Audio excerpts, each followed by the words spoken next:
Well, hello fellow Gothamites.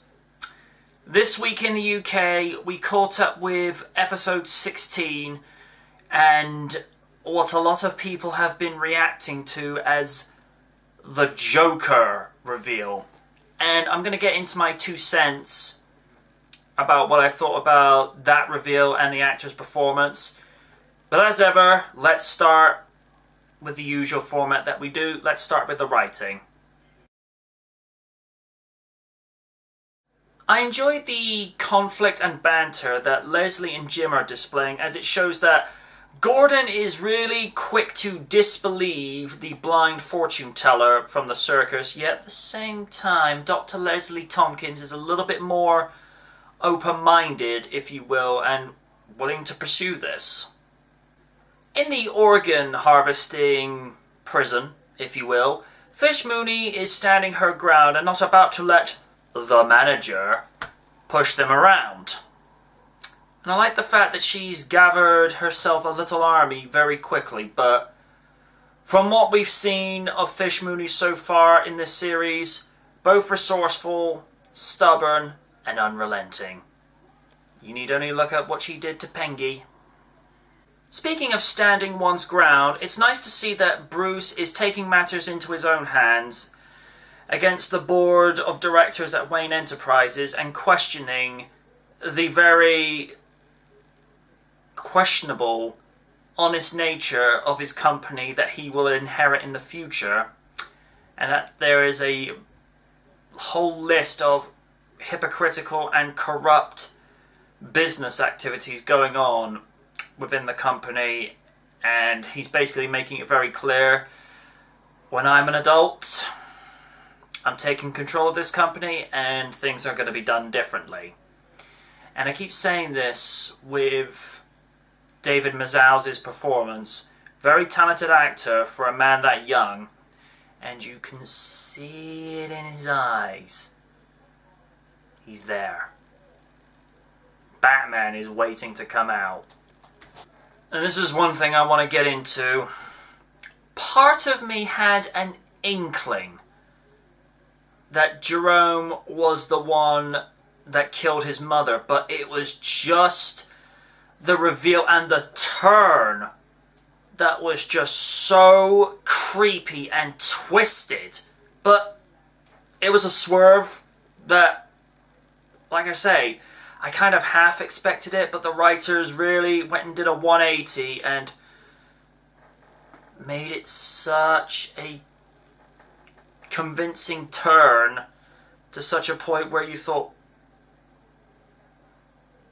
that was messed up. That was so messed up.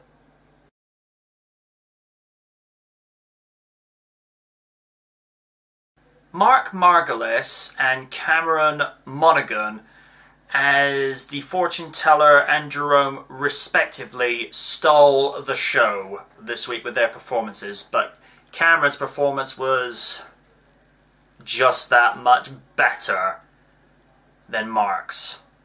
Mark gave this very emotional performance of an illegitimate father to what I can only presume in this story is a pre-Batman Joker.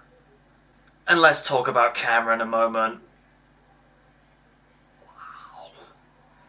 Cameron just went to another place with this very dark, crazed and twisted performance of a man who was clearly bitter about his mother. But it was the reveal. And I've said this so many times before when I've done movie reviews and when I've done wrestling reviews. When someone is actually enjoying the performance of what they're doing, it's just that much better. But I got the sense that Cameron might have been enjoying this a little bit too much because it felt natural, it felt organic, and it was just the way, even without Joker makeup on this guy's face, it was just that smile like, stop that right now.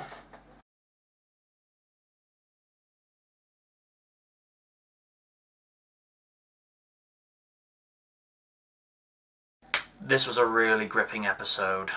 It explored a lot more of the origins of future characters and characters yet to take on their Batman story forms.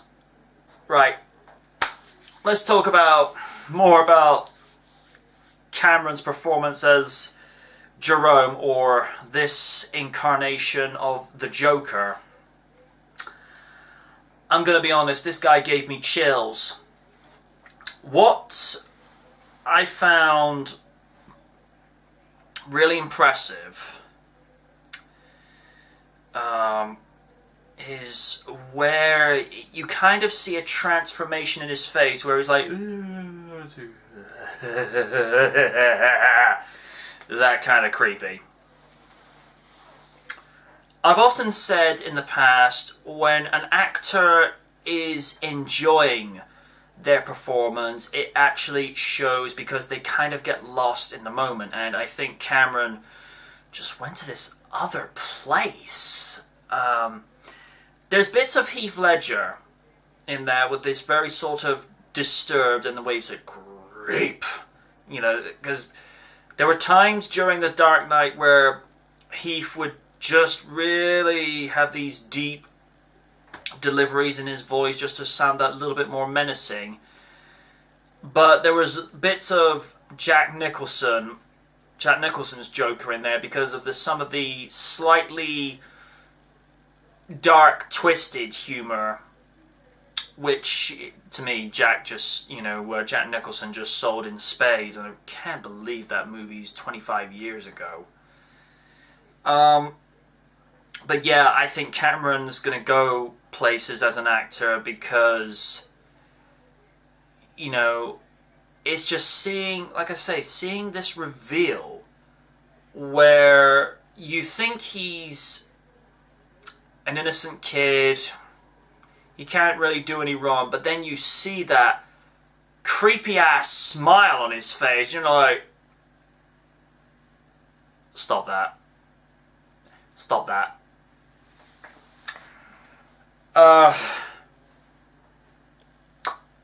If people ever doubted Gotham as a TV series before, I think this episode is going to be one to change people's minds, purely on the basis because they finally got the Batman villain, the lead member of the Rogues Gallery. Maybe not in the form that we all recognize, but it's certainly in a manner whereby you could actually take this show a little bit more seriously, because of the depths emotionally that, and, you know, and the psychology that went into it. Because the Joker is a very dark and twisted character, and for Cameron to go to this other place where, you know, you couldn't watch that scene with the lights off, you'd be like, see? But yeah, I'm really, really impressed with this episode this week. Makes you wonder if they'll actually have him suggested as the guy who took the Waynes out, or if they're still going with Joe Chill. We shall have to wait and see. But until next time, Gothamites, good night from the night, and that reveal, wow. Later.